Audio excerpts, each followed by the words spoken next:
आश्वस्त भी कि आप हमारे समर्थ सहयात्री के रूप में इस अभियान के साथ प्रामाणिक रूप से जुड़ेंगे, ऐसा विश्वास है। शिक्षा के पूरे इतिहास के कार्यक्रम को आप सभी लोग अच्छी तरह जानते होंगे, उसका बहुत विस्तृत या विस्तार नहीं देना चाहता, लेकिन स्वाभाविक रूप से कोई भी किसी भी समाज की शैक्षणिक व्यवस्था यदि वहां की मूल संस्कृति की जड़ों से कट जाती है तो उसकी स्थिति वही होती है जैसे कोई पक्षी उड़ने का प्रयास करे और उसके पंख कटे हुए। फड़फड़ाहट के अलावा, अराजकता के अलावा, अशक्तता के अलावा शैक्षणिक व्यवस्था कोई बहुत प्रतिदान नहीं कर पाती। भारत की मूल संस्कृति के साथ विगत 1000 वर्षों, जिसमें विगत 200 वर्ष का काल है, ज्यादा ही घातक रहा। स्वतंत्रता के पहले का 100 वर्ष मूलतः इतना घातक रहा कि हमारी पूरी की पूरी शैक्षणिक व्यवस्था की जो रीढ़ थी, उसकी आत्मा थी, उस पर आघात करती। आप सभी जानते हैं कि 1835 में जो इंडियन एजुकेशन एक्ट आया, उसकी वजह से जो हमारी भारत की जो एक गुरुकुलीय परंपरा थी, जिसको कि मद्रास प्रेसिडेंसी का गवर्नर मुनरो सर्वे ने 19वीं शताब्दी के प्रारंभ में जब अपनी रिपोर्ट भेजता है ईस्ट इंडिया कंपनी के माध्यम से ब्रिटिश पार्लियामेंट को, कि सिर्फ मद्रास में ही, प्रेसिडेंसी मद्रास में ही लगभग हर गांव में एक विद्यालय था। और मुंबई का जो गवर्नर प्रेसिडेंसी का एल्फिंस्टन जो रिपोर्ट भेजता है, वो भी कहता है कि शायद ही कोई ऐसा गांव हो जहां पर एक समर्थ प्रबुद्ध आचार्यों के साथ शिक्षा व्यवस्था न हो। लेकिन 1835 के अधिनियम ने एक व्यवस्था स्थापित कर दिया कि शिक्षित वही माना जाएगा जो 1835 के अधिनियम की शर्तों के अनुरूप विद्यालय चलेगा और वो उनके द्वारा निर्धारित करिकुलम को पढ़ाएगा। और curriculum, syllabus, text book, assessment, pedagogy के बारे में आप अच्छी तरह जानते हैं कि वही दिशा तय करती है कि बच्चों का मानस कैसे बढ़ा है। और किसी भी संस्कृति का विकास विचार से, चाहे कोई भी समाज हो, कोई भी देश हो, उस कालखंड में, उस युग में वह किस धारा में, किस रूप से आगे बढ़ेगा, कितना समृद्ध होगा, वह वहां की मूल विचारधारा जो होती है, युगीन विचारधारा, उस पर निर्भर करता है। यदि कोई ऐसी विचारधारा को स्थापित कर दिया जाए करिकुलम में और पाठ्य पुस्तकों में और उसकी शिक्षण विधा में, उसके मूल्यांकन कि जो भारत की समस्त सांस्कृतिक समृद्धि और यात्रा को ही नकार दे, बल्कि उसके बारे में हीन भावना की ग्रंथि पैदा करने का एक सुनियोजित षड्यंत्र हो, और जो लर्निंग आउटकम है, पढ़ने के बाद शिशु का कैसा शिल्पन होगा, कैसा आर्किटेक्चर होगा चाहिए, फिजिकल, वाइटल, इमोशनल, इंटेलेक्चुअल और स्पिरिचुअल, किस तरह का उसका गठन होगा, वह मात्र ब्रिटिश कंपनी के, ब्रिटिश गवर्नमेंट और ईस्ट इंडिया कंपनी के मूल्य बोधों को विकसित करने, उनके आर्थिक शोषण को बढ़ावा देने और उनके प्रशासनिक तंत्र में एक उपकरण बनने के लिए उपयोगी हो ऐसा शिशु मानस प्रारंभ से ही तैयार करने की शैक्षणिक व्यवस्था उन्होंने दी जो उनके लिए उपयुक्त थी। दुर्भाग्य से उस शैक्षणिक पद्धति का प्रारंभ में तो बहुत धीरे से विकास हुआ। कुछ ही विद्यालय खुले, कलकत्ता, मुंबई, मद्रास, 3 जगह विद्यालय खुले प्रारंभ में। आप कल्पना करिए कि उस विद्यालयों से पढ़े हुए बच्चों के अलावा जितने भी लोग गुरुकुल में पढ़ रहे थे या फारसी के भी माध्यम से पढ़ाए जा रहे विद्यालयों मदरसों में भी पढ़ रहे थे, उन्हें चाहे कितना भी ज्ञान हो शास्त्रों का, अपनी सांस्कृतिक यात्रा का, दर्शन का, गणित का, कोई भी ज्ञान, वह अनपढ़ हो गया। क्योंकि जिसके पास सर्टिफिकेट नहीं वो अनपढ़। तो सर्टिफिकेट तो उसी को मिलेगा जो 1835 के एक्ट से विद्यालय को स्थापित करेगा और जो उनके पाठ्यक्रम को पढ़ेगा, जो उनकी मूल्यांकन पद्धति से आकलन के पश्चात एक सफल अभ्यर्थी घोषित होगा। इतना सुदृढ़ षड्यंत्र था ये कि चाहे किसी व्यक्ति को चारों वेदों की संहिताएं भी स्मरण हो, उसका भाष्य भी मालूम हो, षड्दर्शन के भाव और उसका मूल्यांकन और विश्लेषण और संश्लेषण करने की दक्षता भी हो, वह बुद्धिज्म, जैनिज्म, सिखिज्म और वैदिक मूल भाव से उपजी हुई अनेक शाखाओं की विद्याओं का भी बोध हो। लेकिन वह व्यक्ति चूंकि 1835 के एक्ट का सर्टिफिकेट नहीं उसके पास, तो वह एक अनपढ़ श्रेणी में गिना गया और उसे अवैज्ञानिक घोषित किया गया। एक राइटअप दिया है अशोक ठाकुर जी ने। इन्होंने बताया कि अप्रैल 2018 में निशा ने भी रामलीला मैदान में इस दिशा में आंदोलन किया। बाकी दिल्ली के तमाम अन्य संगठनों से मेरी बात होती है, डॉक्टर चंद्रकांत से भी बात होती है, हीरालाल पांडे जी से भी बात हुई कई बार। सबके अंदर की एक भावना है कि हमें भारत के बच्चों को भारत के संस्कारों के साथ जोड़ना है। यह जरूर है कि आप सभी शिक्षा भी दें तो एक बड़ा एक फिलोसॉफिकल दार्शनिक प्रश्न होता है कि यदि भारतीय शिक्षा बोर्ड का गठन आधुनिक शिक्षा में भारतीय मूल्यबोधों और ज्ञान परंपरा का समन्वय करने के लिए हुआ है, तो इसमें भारतीय ज्ञान परंपरा का अर्थ क्या है? किसी भी इंटेलेक्चुअल के दिमाग में बौद्धिक प्रश्न आएगा कि आप किसको समझते हैं कि ये एंशिएंट विजडम है, ये भारतीय विजडम है? क्योंकि बहुत सारी सामाजिक बुराइयां भी हैं जो किसी भी दर्शन के लंबे कालखंड तक प्रवहमानता में एक स्वाभाविक व्यवहारगत दोष आता है। किसी भी दर्शन के 3 अंग होते हैं। एक होता है उसका मेटाफिजिकल पक्ष, दूसरा होता है उसका मॉरल पक्ष, नैतिक पक्ष, तीसरा होता है उसका कार्यात्मक पक्ष। जैसे एक है वैदिक फिलॉसफी की बात अगर मैं करूं, भारतीय दर्शन की जो एक सांस्कृतिक संविधान रहा है, उसको अगर हम देखें तो हमारी जो फिलॉसफी है वो ये है कि प्रकृति के समस्त घटकों में देवत्व का, दिव्यता का बोध करना और स्वयं को उसके साथ हमेशा तादात्म्यकरण की अनुभूति करना, internalising and identifying with the all components of the nature, ecology and Cosmos. ये एक बेसिक फंडामेंटल हमारा फिलोसॉफिकल अप्रोच रहा है। उसका नैतिक पक्ष क्या रहा है? दशकम धर्म लक्षणम, गीता के 16वें अध्याय का दैवी संपद, जैन का पंच महाव्रत, बुद्ध का अष्टांग, सम्यक विचार, सम्यक दृष्टि, सम्यक संकल्प, सम्यक वाणी, सम्यक कर्म, सम्यक आजीविका, सम्यक व्यायाम, सम्यक स्मृति, सम्यक समाधि।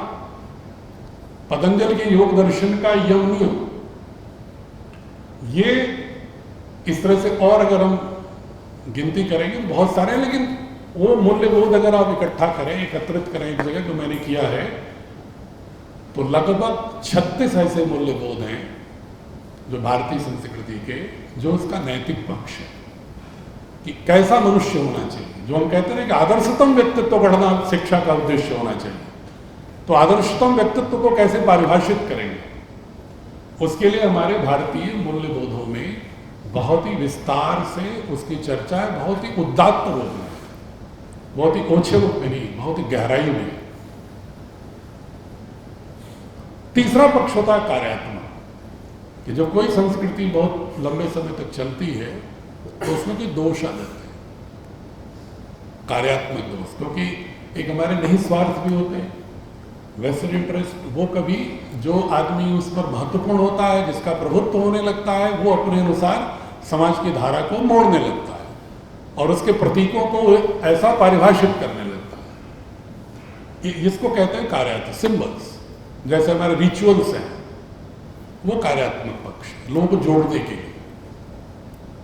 लेकिन ये जोड़ने के लिए था आलंबन, साधन, लेकिन हम लोग उसको साध्य समझ करके लड़ने लगे और वहां से सामाजिक विकृतियों का दौर शुरू हुआ, और जिसका लाभ अंग्रेजों ने बहुत ही साजिशी तौर पर किया कि पूरे देश को उन्होंने बांट दिया। कहीं जातियों में हमें बांटने के लिए उकसाया, उसको और महिमा मंडित करके, उसको और क्लासिफाई करके, उसको और स्टेटिफाई करके, कहीं पर विश्वास पद्धतियों के नाम पर बांटा, कहीं नस्ल के नाम पर बांट दिया, प्रजाति के नाम पर। और इसके लिए सुनियोजित रूप से 3 लोग रिसर्च किए। रिस्ले ने किया नस्ल पर, जो 1802 में उसकी काम ये दिया गया था, टास्क उसको, और उसने भारत को 9 प्रजातियों में बांट दिया, चेहरे के आधार पर, माथे की आकार के आधार पर, नाक के आधार पर, आंख के आधार पर, ऊंचाई के आधार पर। अब जितने लोग यहाँ बैठे हैं, अगर रिस्ले की पुस्तक लेके बैठ जाएं तो सभी लोग अलग अलग प्रजाति के दिखेंगे। तो ये उसने षड्यंत्र किया। दूसरा काम किया गया ग्रेडसन साहब को, कि भाषा का झगड़ा पैदा कर। तो ग्रेडसन साहब ने पूरा का पूरा, जबकि ये ऐतिहासिक और व्याकरणीय सत्य है कि भारत की समस्त भाषाएं संस्कृत के गर्भ से निकली, और यही की नहीं बल्कि यूरोपियन लैंग्वेजेस भी संस्कृत के गर्भ से निकली, फारसी भी संस्कृत के गर्भ से निकली, ये ऐतिहासिक है। लेकिन ग्रेडसन साहब ने झगड़ा पैदा कर दिया। और तीसरा जो सबसे बड़ा अपराध किया, उन्होंने किया मिल साहब, the history of British India, James मिल। उन्होंने उस पुस्तक में आर्यों का आक्रमण, निग्रो, ऑस्ट्रियाइट्स, द्रविनियंस, आर्यंस, इस तरह करके इतिहास को, और उसके अनुरूप आर्कियोलॉजिस्ट भी लगाए गए थे सुनियोजित रूप से, कि तुम्हें जो भी रिसोर्सेज साधन मिलेंगे, चाहे टेक्स्ट मिले, कॉइन्स मिले, पुराने जो स्तूप मिले, ढांचे मिले, उनको ही इस तरह से नैरेटिव गढ़ना कि भारत कभी एक ना हो सके। ये सारे विचारों को उन्होंने अपनी पाठ्य पुस्तकों का हिस्सा बनाया। मैं इसकी चर्चा इसलिए कर रहा हूं कि अगर हम उन्हीं की नैरेटिव को अपनी पाठ्य पुस्तकों में पढ़ाते चले जा रहे हैं, तो वाणी से भले ही हम बोले, या अपनी भावना हमारी हो कि हमारी भारतीयकरण होना चाहिए, लेकिन जब बच्चों का मानस, जो उनका एल्गोरिदम है, सॉफ्टवेयर, उनके इंटेलिजेंस का जो एल्गोरिदम है, जो कोडिंग कर रहे हैं, वही तो डिकोड करेगा। तो कोडिंग में बड़ा ही खतरनाक कोडिंग होती है जब हम आर्यन आक्रमण सिद्धांत पढ़ाते हैं। अंग्रेजों ने इसलिए उसको पढ़ाया कि उनके विचार में ये था कि अगर हम ऐसा पढ़ाएंगे तो उनको हम सिद्ध कर देंगे कि भारत में वो मौलिक रूप से कोई नहीं है, सब बाहर से आए हैं, तो हम भी अगर बाहर से राज करने आए तो हमें भी स्वीकार लो। नैरेटिव ये थी। तो ये सारी चीजों को हमें अंडू करना है, अनलर्न करना है, और इस बात का ध्यान रखते हुए कि जो 21st सेंचुरी स्किल कहते हैं, जिसको बहुत ही एनसीएफ में बहुत चर्चा है कि 21st सेंचुरी स्किल, तो 21st सेंचुरी स्किल में, किसी भी स्किल में, किसी भी कालखंड में 2 खंड होंगे। एक होगा इटर्नल और एक होगा कंटेम्परेरी। कोई ऐसा कालखंड नहीं होगा जिसमें कुछ शाश्वत मूल्यों की आवश्यकता नहीं पड़ती। कुछ इटर्नल वैल्यूज तो चाहिए, जैसे सत्य बोलना चाहिए, अहिंसा का पालन करना चाहिए, प्रेम करुणा होनी चाहिए, भाईचारा होना चाहिए, ये तो इटर्नल वैल्यूज है। तो हमारे जो भारत के मूल्यबोधों का जो समुच्चय है, जिनकी मैं भी चर्चा कर रहा था, सारे के सारे इटर्नल वैल्यूज हैं। चाहे वो 22वीं शताब्दी आ जाए, 23वीं आ जाए, या 4000 साल पहले जो आया, उन मूल्यों में किसी प्रकार के परिवर्तन नहीं होगा। और वो मूल्यबोध हमारे बच्चों के दक्षता का हिस्सा होना ही चाहिए। लेकिन साथ में हमें जो वैज्ञानिक प्रगति है, वर्तमान युग में जिस तरह के हमारे साइंटिफिक इनोवेशंस हैं, टेक्नोलॉजी है, वर्तमान टेक्नोलॉजी, उस कालखंड में टेक्नोलॉजी थी, मैथमेटिक्स था हमारे कालखंड में, वेदों के और वैदिक काल के जो आधारित जो युग रहे। लेकिन आज जो है टेक्नोलॉजी, उसको हमें समझना होगा। इसीलिए पतंजलि योगपीठ ने पूज्य स्वामी जी के आशीर्वाद से, श्रद्धेय आचार्य जी के नेतृत्व में की प्रेरणा से, पूज्य स्वामी जी को अगर आप सुनते होंगे कि जितनी भी हमारी जो परंपरागत चिकित्सा पद्धति थी, उसकी विश्वजनीन स्वीकृति तभी होगी, ग्लोबल एक्सेप्टेंस तभी होगा, जब उसको हम साइंटिफिक वैलिडेशन भी करें। आज की जो मॉडर्न मेडिकल साइंस के जो प्रोटोकॉल और पैरामीटर्स हैं, मानक हैं, उसके अंदर भी हम सिद्ध करें कि हाँ, अगर चरक संहिता में, सुश्रुत संहिता में कुछ कहा गया है, तो वह ह्यूमन ट्रायल तो चल रहा है 3000 साल से, कि फायदा कर रहा है सबको, लेकिन उसको हम साइंटिफिक पैरामीटर प्रोटोकॉल में भी उसको हम स्थापित करें। तो PRI उसके लिए 500 वैज्ञानिकों के नेतृत्व में एक बहुत ही महनीय कार्य कर रहा है, जिसको पूज्य स्वामी जी निरंतर उसको दिशा प्रतिदिन 1-2 घंटे PRI को देते ही हैं। तो इसलिए हमें, मैं इसलिए चर्चा कर रहा हूं कि हमें अपनी पुस्तकों में हम प्राचीन जो मान्यताएं हैं, जो मूल्यबोध है, एंशिएंट विजडम है, जिसको इंग्लिश में अक्सर एक चर्चा लोग करते हैं कि accrued received wisdom, accrued wisdom, assimilation of received and accrued, analysis, then synthesis. ये प्रक्रिया जब तक हम किसी ज्ञान बोध के साथ प्रारंभ नहीं करेंगे, तब तक भारत को हम भारतीय मूल्यों के साथ और पूरे वैश्विक संदर्भ में भी कदम मिलाते हुए, बल्कि उसमें नेतृत्व करने की क्षमता तभी होगी जब मूल्यबोध हमारे हों, नाभिक हमारी हो। लेकिन जो उसके ऑर्बिट में जो इलेक्ट्रॉन घूम रहा है, उसको हम कैसे एनर्जाइज करें और कैसे उसको हम वर्तमान युग के अनुरूप भी रखें, लेकिन हमारा न्यूक्लियस हमारा अपनी भारतीय मूल्यबोधों के साथ जो शाश्वत मूल्यबोध है और जो विश्व की सभी संस्कृतियों में महानतम और प्राचीन। अंतिम बात सिर्फ मैं कह रहा हूँ, उसके बाद मैं वार्ता को दूसरी ओर ले जाऊँगा। क्यों मैं चर्चा कर रहा हूँ ये, क्योंकि आपको हमारी एक पंक्ति का जो ऑब्जेक्टिव है भारतीय शिक्षा बोर्ड का, कि पुरातन ज्ञान परंपरा को आधुनिक के साथ समन्वय, तो हम उसमें किसी कॉम्पिटेंसी से कॉम्प्रोमाइज नहीं कर रहे। हमारा करिकुलम, हमारे टेक्स्ट बुक अगर आप देखेंगे, you will find in complete consonance and conformity with the spirit embedded in NCA, complete conformity.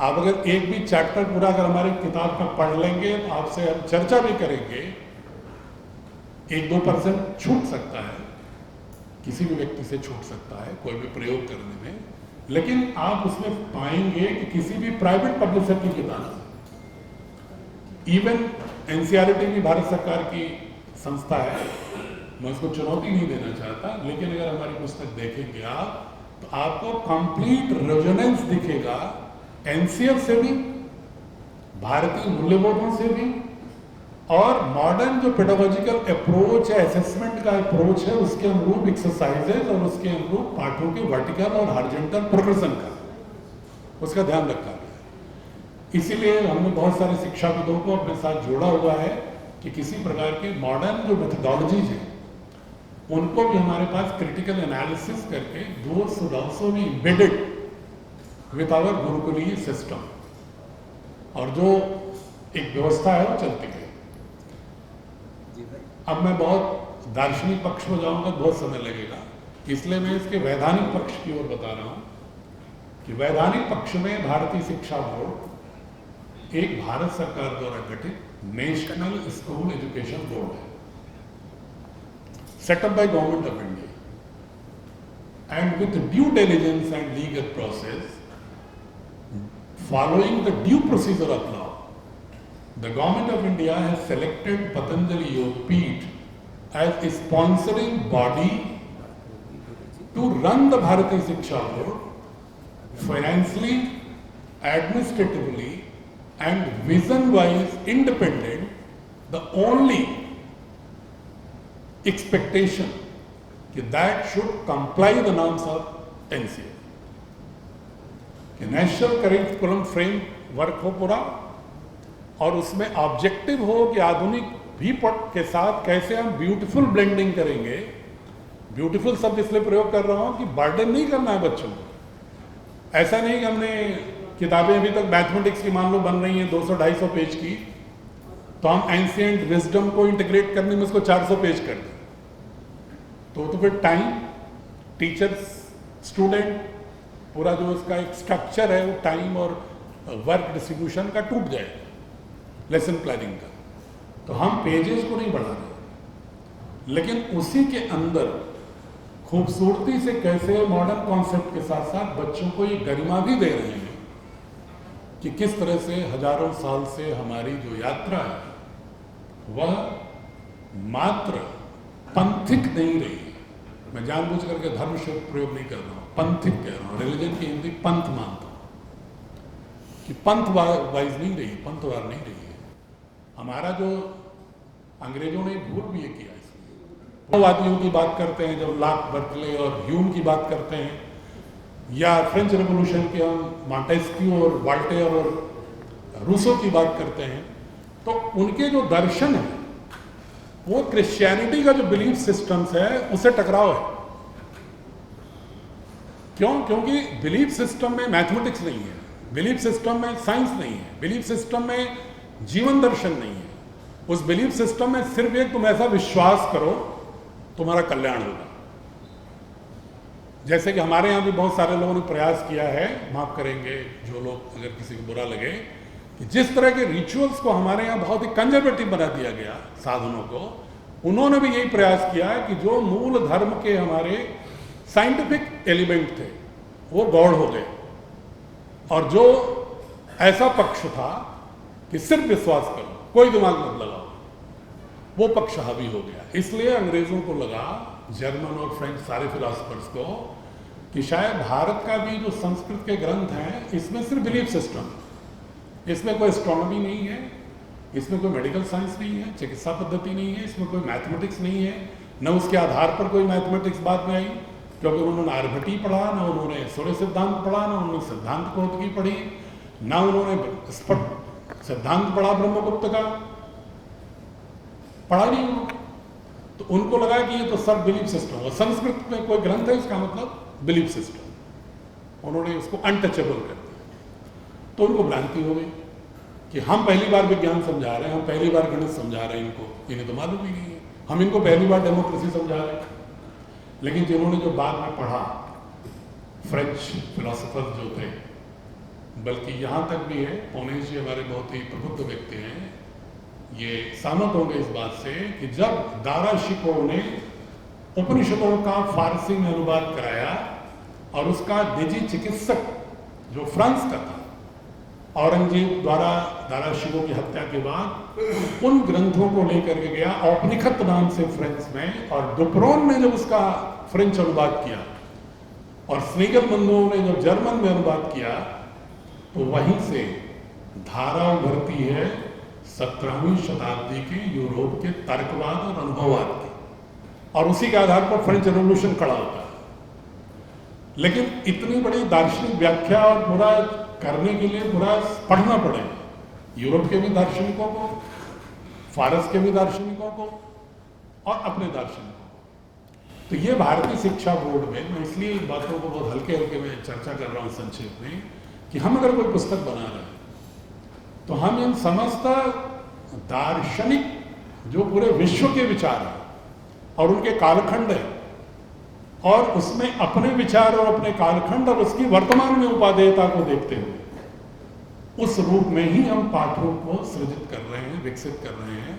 हम उन्हीं कालखंडों को ले रहे हैं प्राचीन का, जो अधुनातन संदर्भों में भी अच्छे मूल्य दें। तो ये बोर्ड हमारा पतंजलि योगपीठ को भारत सरकार ने इसीलिए स्पॉन्सरिंग बॉडी बनाया। एक बहुत बड़ा फैक्टर था फाइनेंशियल के अलावा कि परम पूज्य स्वामी जी, ये जो आपके अंदर का भी स्वर होगा और निरंतर हमारे जो राष्ट्रप्रेमी शिक्षाविद रहे हैं, दार्शनिक रहे हैं, नेतृत्व करता रहे हैं, उनका भी स्वर रहा। उन सभी के स्वर छिटपुट छिटपुट चल रहे थे। कोई किसी विद्यालय में प्रयोग कर रहा है, कोई किसी विद्यालय में प्रयोग कर रहा है, लेकिन उसको एक सर्वांगीण रूप से संस्थागत रूप देने के लिए कोई एक नेशनल बोर्ड होना चाहिए। ये मांग पूज्य स्वामी जी विगत 15 वर्षों से कर रहे थे। वर्तमान में भारत सरकार ने इसको, इस बोर्ड की स्थापना को इसी उद्देश्य से और पूज्य स्वामी जी की उसी संकल्पना को मूर्त रूप देने के लिए एक विधिक अभिव्यक्ति दिया, विधिक स्वरूप दिया।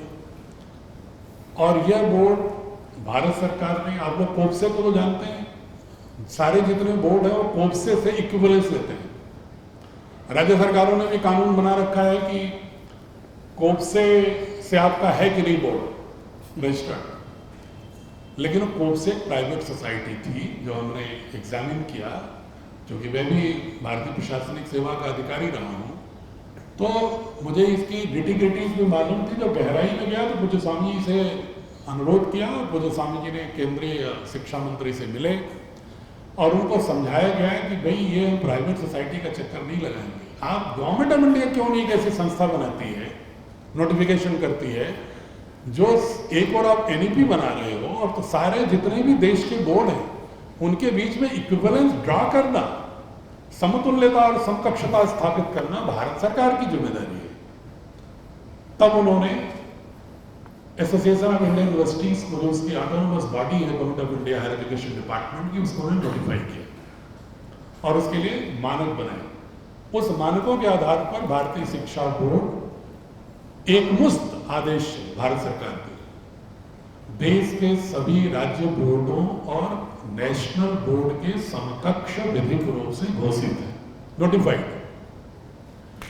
और राज्य सरकारों के स्तर पर कोई संचालन में किसी हमारे स्कूल के प्रबंधक को समस्या ना हो, इसलिए हमने प्रयास किया, क्योंकि हम लोग भी स्टेट गवर्नमेंट की मशीनरी में रहे हैं, कि जब तक उनको पहुंच करके बताया न जाए कि हुजूर इसको भी जरा आप भी जारी कर दीजिए, तब वो रिलक्टेंस रहती। इसलिए हम हर राज्यों में गए, मुख्य सचिवों से मिले, शिक्षा मंत्रियों से मिले, आवश्यकता पड़े तो मुख्यमंत्रियों से मिले। और अच्छी बात है कि ज्यादातर प्रदेशों में, जो बड़े प्रदेश जितने, वो सबने अपने स्तर से भी सर्कुलर जारी कर, कम से कम जितने इस राज्य आप लोग बैठे हुए तो सुन रहा था मैं, इसमें सारे राज्यों में जारी है। पंजाब में भी है, हरियाणा में भी है, राजस्थान में भी है, उत्तर प्रदेश में भी है, हिमाचल में भी है, उत्तराखंड में भी है, मध्य प्रदेश में भी है, गुजरात में भी है, महाराष्ट्र में भी है, असम में भी है। तमाम प्रांतों ने अपने स्तर से भी जारी कर दिया, इसलिए कि ताकि आपको ये समस्या ना हो कि कोई वहाँ का शिक्षा अधिकारी जिले का कहे कि मेरे पास अपने स्टेट गवर्नमेंट से तो कोई चिट्ठी नहीं आई कि आप एक बोर्ड है। और दूसरा प्रयास हमने किया कि गवर्नमेंट ऑफ इंडिया के secretary school education and literacy के यहाँ से एक पत्र जारी कराया पूरे देश के राज्यों और यूनियन टेरिटरी को, उनके additional chief secretary education, principal secretary education और प्रतिलिपि चीफ सेक्रेटरी, प्रतिलिपि टू सेक्रेटरी सीएम, कि यह बोर्ड भारत सरकार द्वारा बनाया गया बोर्ड है, पतंजलि योगपीठ इसको संचालित कर रही है। ये भारत सरकार ने भी पत्र पूरे देश में भेजा। और अगर आप गवर्नमेंट ऑफ इंडिया की साइट देखिए, स्कूल एजुकेशन एंड लिटरेसी का साइट खोलेंगे तो उस पर सीबीएसई एनआईएस के साथ साथ आपको setup by government of India की लिस्ट में नेशनल बोर्ड के रूप में भारतीय शिक्षा बोर्ड का नाम भी आपको परिलक्षित मिलेगा। जिन लोगों ने देखा होगा, चेक किया होगा, उन्हें मालूम। तो ये हमारी विधिक स्थिति। पुस्तकें हमने चूँकि आप सबको मालूम है NCF आया 9 सितंबर लास्ट 2023 में, और फाउंडेशन स्टेज का आ गया था 2022 में, पॉलिसी आ गई थी 2000 में 2020 में, लेकिन NCF पूरा आ पाया 29 सितंबर 2023। इसलिए हमें अपनी पुस्तकों को उसके अनुसार अलाइन करना था, क्योंकि हमें अपने बच्चे को जो बोर्ड पे पढ़े उसकी चिंता है कि वो हायर एजुकेशन में भी एंट्री हो। हम ऐसा नहीं पढ़ा दें उसको 12वीं तक कि जब हायर एजुकेशन में एंट्री करे तो वहाँ उसकी अनुपयुक्तता होने लगे उसकी योग्यता की या सर्टिफिकेट, तो उसका भी ध्यान रखना है। नीट और जेई में जो एंट्रेंस एक बहुत बड़ा गरिमामय माना जाता है, तो हमारी जो पुस्तकें हो या हमारी जो पाठ्य विधा हो, हमारी जो पाठ्यचर्या हो, हमारी जो शिक्षण पद्धति हो, हमारा जो मूल्यांकन पद्धति हो, ऐसा होना चाहिए।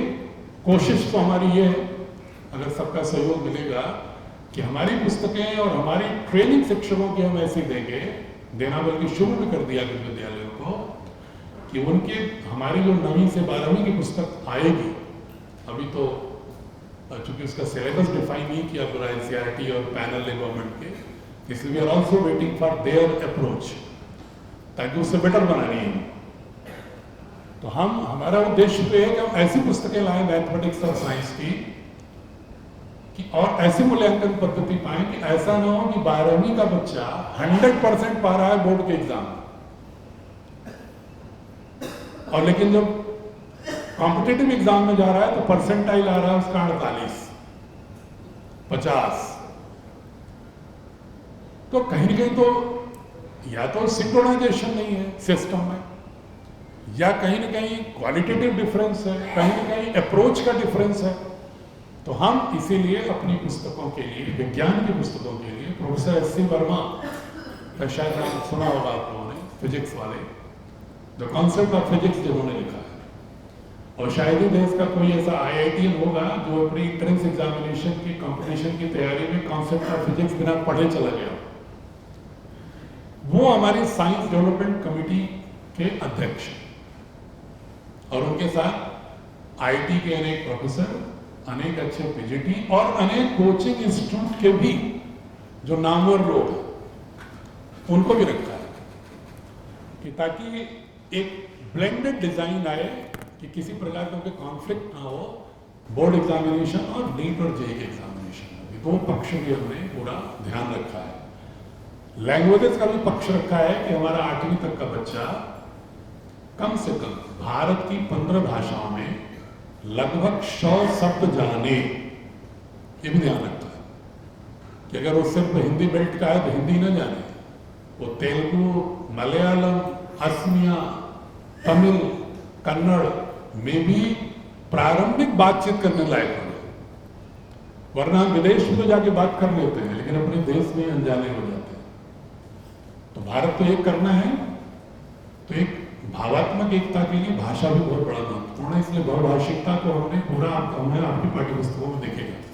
इस तरह की बहुत सारी और चीजें हैं जो बाद में और अलग अलग भी आपसे चर्चा करेंगे। मुझे लगता है इनके थोड़े विचार ले लेते हैं, तो इसलिए यही मैं कहना चाह रहा हूँ कि अगर मैं इसको एक वैधानिकता बता दिया, कॉन्सेप्ट बता दिया, अब आपके मन में कुछ जिज्ञासाएं होंगी, कुछ सुझाव होंगे कि कैसे इसको और आगे बढ़ाया जाए इस क्रांति को, और आप कैसे सहयात्री होंगे उस पर आपके सुझाव आमंत्रित। तो इसमें जैसे हमारे श्रद्धेय MP सिंह साहब, जो बहुत जिनके भीतर पूरे रोम रोम में, उनके मानस में ये पूरा विचार बसा है, और आप सब इस बात को जानते हैं कि ये अभी तो हमने इसका एक तरह से वैधानिक ढांचा तैयार किया है। माने यदि इसको हम यूँ कहें कि ये एक बहुत बड़ा संग्राम है या युद्ध है, क्योंकि जो भारत विरोधी ताकतें हैं वो भारत और भारतीयता का बोध, सनातन का बोध, हर एक बच्चे के अंदर स्वाभिमान का भाव पैदा हो। जैसे श्रद्धेय MP सिंह साहब ने कहा कि मानस का निर्माण भारतीयता के अनुरूप हो। आदमी जो कुछ करता है उसके ब्रेन की प्रोग्रामिंग जैसे होगी, उसी के अनुसार वो थॉट प्रोसेस, वही उसकी आइडियोलॉजी, वही उसका प्रिंसिपल्स, वही उसका गोल, फिर वही इसकी ज़िंदगी बन जाती है। तो जो कुछ है मनुष्य के मानस से, दुर्भाग्य से भारत की जो अलग अलग क्षेत्रों में नेतृत्व करने वाली जो मेधा है वो उसमें भारतीयता नहीं, यदि है थोड़ी बहुत तो अपने परिवार की वजह से है, किसी शिक्षण पद्धति की वजह से, या पहले भी हमारे देश में आज से 25-30 साल पहले तक जो संस्कार सुरक्षित थे, अभी पिछले 3 दशकों में ज़्यादा बिगाड़ हुआ है, वो स्कूलों की वजह से नहीं थे। वहाँ वो घरों में माता पिता और जो गुरुजन टीचर होते थे वो उसको अपने संस्कार, अपनी संस्कृति, अपना सनातन, अपना भारत बोध या बच्चों में स्वाभिमान, शौर्य, वीरता, पराक्रम वो भरते थे। अब गुरुजनों का गुरुत्व क्षीण हो गया, माता पिता का दुर्भाग्य से मातृत्व और पितृत्व क्षीण हो गया। माता पिता कई जगह तो दोनों ही नौकरी में है, यदि नौकरी में नहीं है, धंधे में नहीं है, तो उनको ही नहीं पता कि बच्चों को क्या पढ़ाना चाहिए। वो अच्छा इंग्लिश स्कूल में पढ़ाए, इंग्लिश स्कूल में पढ़ा दो।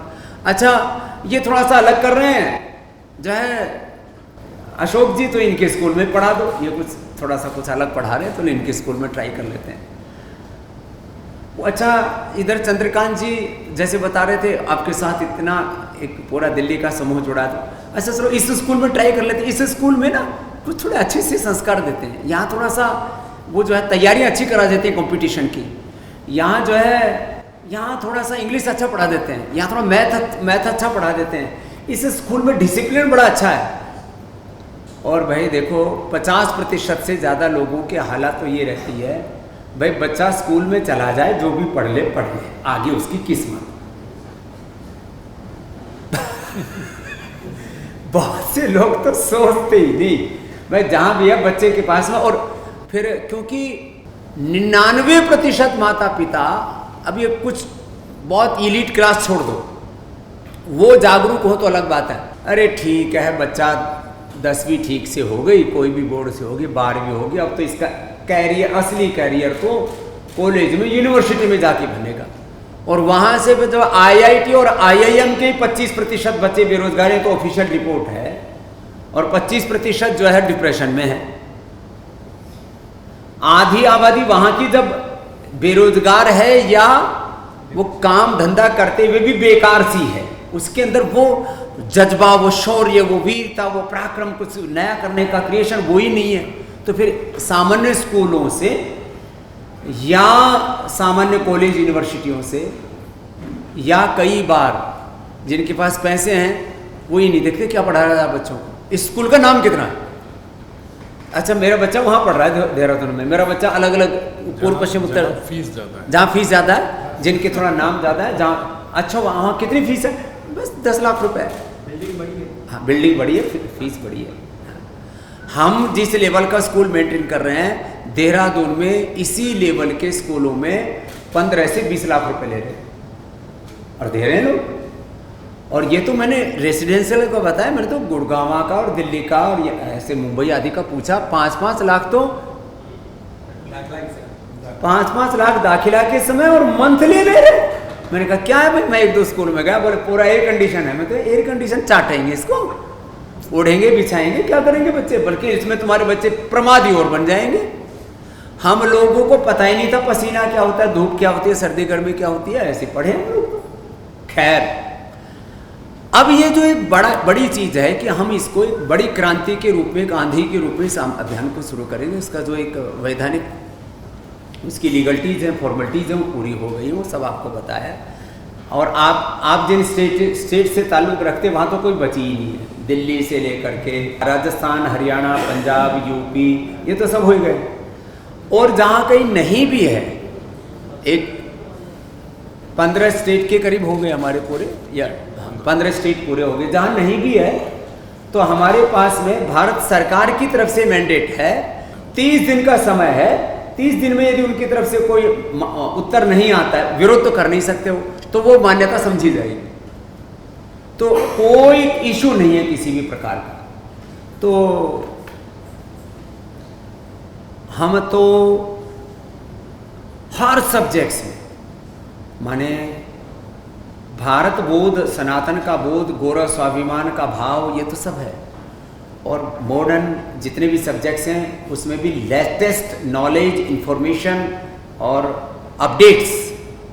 कई बार क्या होता है, पाठ्यक्रम में 10 साल पुरानी बातें पढ़ाई जा रही हैं, 20 साल पुरानी बातें पढ़ाई जा रही हैं, उनको कोई देख ही नहीं रहा। तो लेटेस्ट अपडेट के साथ, लेटेस्ट साइंस टेक्नोलॉजी इनोवेशन के साथ पूरा उसको अलाइनमेंट करके सब्जेक्ट को पढ़ाना और हर सब्जेक्ट्स में भारतीयता के तत्व डालना। व्यक्ति का व्यक्तित्व जो बनता है ना, 2-3 बिंदु होते हैं जिनसे बनता है। कुछ बड़ा करने का जज्बा। एक होता है एवरेज लाइफ जीना, कंफर्ट लाइफ जीना। आप लोग भी एवरेज लाइफ या कंफर्ट लाइफ से संतुष्ट होते तो ये सब तामझाम नहीं करते। स्कूलों को खुद भी चलाना, औरों के भी चलाना, उनको जोड़ के रखना, संघर्षों के बीच में आगे बढ़ना, बहुत तरह के चुनौतियों के बीच आप लोग बन रहे हैं और उसके बीच में आप कुछ अच्छा करना चाहते हैं। तो एक नई शुरुआत है ये, और इसमें हम कोई आपके ऊपर शासन करना नहीं चाहते। हाँ, ये तो हमारा कोई भाव कतई नहीं है कि हम कोई बोर्ड के माध्यम से किसी स्कूल पर, बोर्ड कोई शासन करने वाला नहीं होता। दूसरा, हम कुछ लादना भी नहीं चाहते। दुर्भाग्य से तो ये है कि जो बोर्ड्स, जो अलग अलग बोर्ड्स हैं ना, उनकी जो पाठ्य पुस्तकें हैं उसके अंदर कोई मूलभूत आपको फर्क नहीं दिखेगा। एक फॉर्मल लैंग्वेजेस की प्रैक्टिस, कुछ टेक्निकल की चीज़, उस तकनीकी चीज़ों को और भाषाओं को बस थोड़ा बहुत इधर उधर करके और धक्कम पेला चल रहा है। कोई भी स्टेट बोर्ड की बुक्स में कोई कहे कि ये मौलिकता है, चाहे यूपी स्टेट बोर्ड हो, चाहे हरियाणा हो, चाहे पंजाब हो, चाहे राजस्थान हो, या कोई भी हो, और एक दृष्टि के साथ, क्योंकि स्टेट बोर्ड में पॉलिटिकल ऐसा ताना बाना है, एक लाइन कोई चेंज करे तो पूरा हुड़दंगा हो जाता है। सेंट्रल बोर्ड में कोई एक लाइन चेंज कर दे तो पूरा पता नहीं क्या क्या आरोप प्रत्यारोप घड़ने लगते हैं। अभी 8वीं तक की पाठ्य पुस्तकें आ चुकी हैं, आगे की तैयारी चल रही है। भारतीय शिक्षा बोर्ड की किसी भी किताब की एक भी लाइन के ऊपर आज तक कोई कंट्रोवर्सी नहीं हुई, ये एक उपलब्धि है। तो जरा सा कुछ भी मतलब पता नहीं क्या दिमाग हो रखा है। तो ऐसी बहुत सी चीज़ें हैं। तो बस एक बड़ा कार्य है ये। तो आप बहुत समर्थ व्यक्तित्व हैं। हम और आप मिलजुल करके एक शुरुआत कर रहे हैं। हमारा लक्ष्य है कि हम एक साल में लगभग 1 लाख स्कूलों को हम जोड़ सकें अपने साथ। धीरे धीरे करके 1000, 2000, 5000, 10,000 ये जुड़ते चले जाएंगे।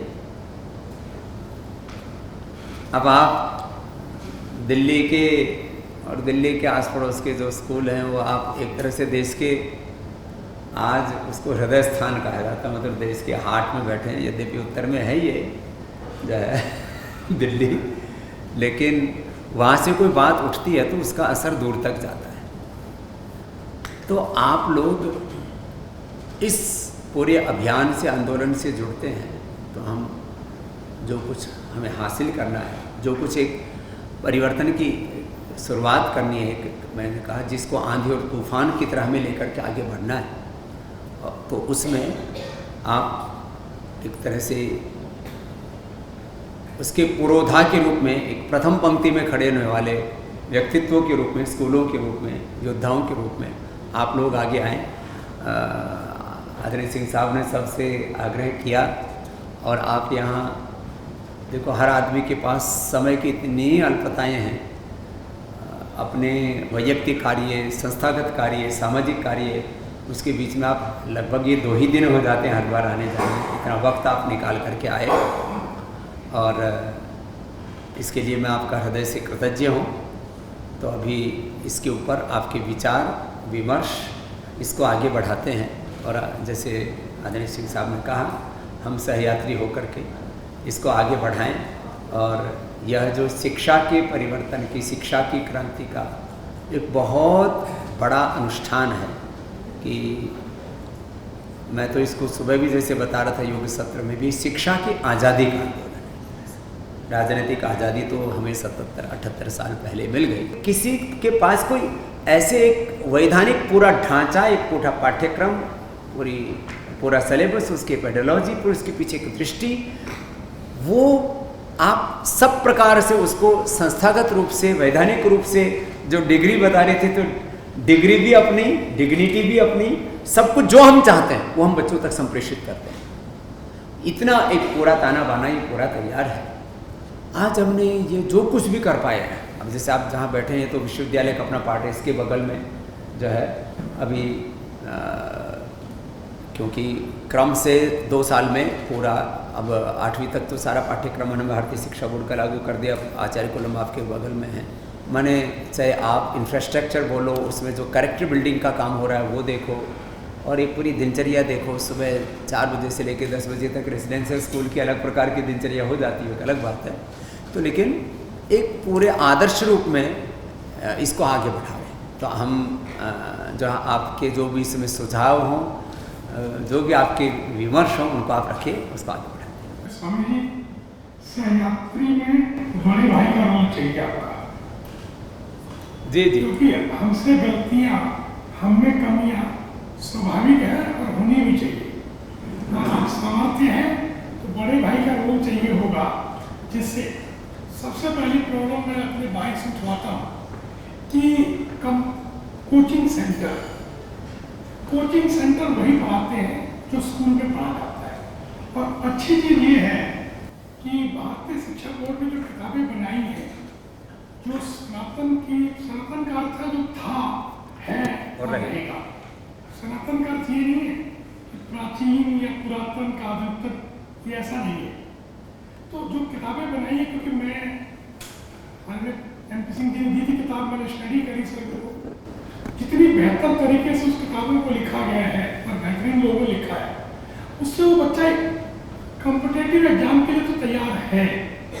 मगर सवाल ये है कि स्कूल की अपनी लिमिटेड, स्कूल का कॉम्पिटिटिव एग्जाम है बोर्ड।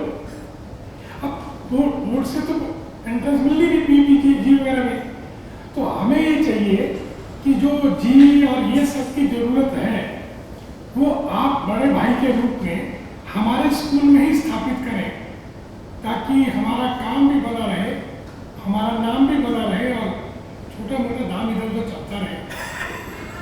मैं इसके लिए मोदी जी को देता हूँ। सबसे पहले तो आदरणीय स्वामी जी, गुरु जी को मेरा सादर प्रणाम है। मैं बहुत एडमायर करता हूँ, आपका बड़ा फैन हूँ और मैं आपकी जीवन यात्रा बराबर देखता रहा। आप भारत में बहुत सारी क्रांति के जनक हैं, आयुर्वेद हो चाहे योगा हो, और अब अगर शिक्षा में कुछ आमूलचूल परिवर्तन, जिसकी हम बहुत वर्षों से बातचीत करते रहे हैं, अगर कहीं कुछ होने की संभावना है तो उसकी क्रांति भी आपके माध्यम से ही हो सकती है, ऐसा हमारा विश्वास है। तो आपसे बहुत बड़ी आशा है। वर्तमान में आपने, जैसा सिंह साहब ने भी कहा, कि भारत में शिक्षा की जो इस समय व्यवस्था चल रही है, दशा चल रही है, हम अपनी बात तो कर रहे हैं कि हम विश्व गुरु बनना चाहते हैं पुनः, लेकिन वास्तविकता ये है कि अभी बहुत पैथेटिक सिचुएशन है एजुकेशन की। मैं पिछले 41 वर्षों से सिर्फ स्कूल शिक्षा में जुड़ा हुआ हूँ। दोनों बोर्ड की अलग अलग कैंपस में मैं स्कूलें चला रहा हूँ, राजस्थान बोर्ड भी और CBSE बोर्ड भी। साहब, आज स्थिति ये है कि 85% ग्रेजुएट्स या इंजीनियर्स जॉब के लायक नहीं है, किसी रोजगार के लायक नहीं है।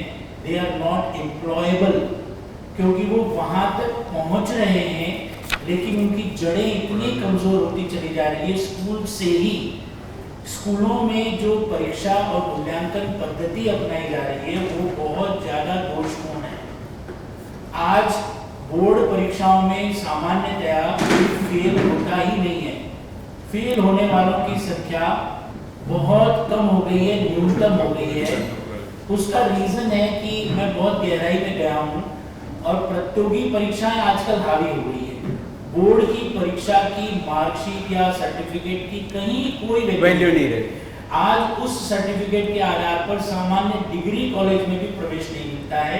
पहले IIM में, IIT में मैंने सुना है 60, 65, 70% का कोई बोर्ड का होता था, उसको ले लेते।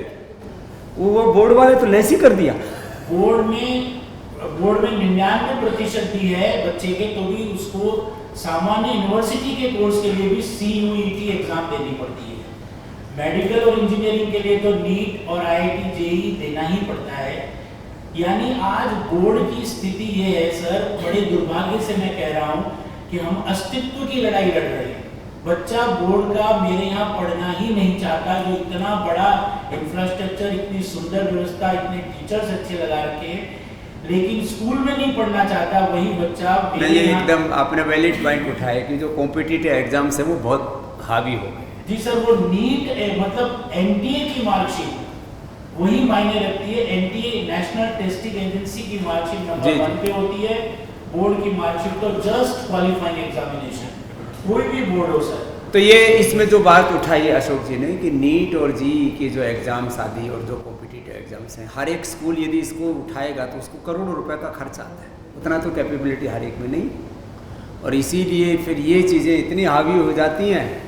फिर तो इसका हमारे पास में एक सॉल्यूशन तो है, उसको संस्थागत रूप से जो अपने पीसीए की जो व्यवस्था है उसको संस्थागत रूप से कैसे आगे बढ़ा सकते हैं, उसके ऊपर एक सर इसमें मेरा निवेदन है कि अभी जो वर्तमान में चाहे सीबीएसई बोर्ड हो चाहे कोई भी स्टेट बोर्ड हो, परीक्षा और मूल्यांकन पद्धति का दोष है। जी 20% अंक तो सत्रांक के रूप में इंटरनल में फ्री जाते हैं, जिस पर विद्यार्थी की कोई मेहनत नहीं होती है, उसका कोई रिकॉर्ड मेंटेन नहीं होता है।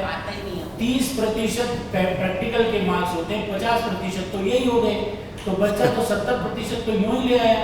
परीक्षाएं जो होती है वो केवल 55-56 नंबर की होती है, और उसमें भी इतना सरलता से आजकल तो ऑब्जेक्टिव का पेपर बनाने लग गए।